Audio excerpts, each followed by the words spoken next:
Imagine this. Someone wants to start an online business, so they open an AI tool and ask a simple question. What is a profitable niche right now? The answer comes back instantly, clean, structured, and confident. It looks right, so they trust it. They choose the niche, start working, invest time, maybe even money. And after weeks, they realize something unexpected. The information they relied on was not fully accurate.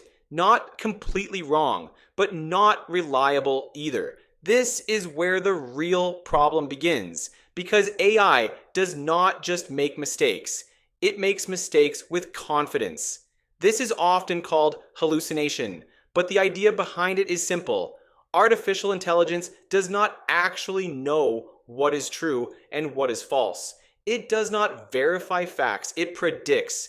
It generates the next word based on patterns it has learned from massive amounts of data. In other words, its goal is not to tell the truth, its goal is to produce an answer that sounds correct. And something that sounds correct is not always correct. Now, think about how this affects real situations. A student asks for academic sources and receives references that look perfectly real, but do not exist. A content creator builds a full video based on AI-generated information, only to discover later that key details were inaccurate. Someone trying to make money asks for a strategy, follows it step by step, and ends up wasting time because the foundation itself was weak. The risk is not just wrong information. The real risk is making decisions based on something that feels true, but is not. The difference between beginners and experienced users is very clear here. Beginners treat AI like a search engine. They ask once, get an answer, and move on.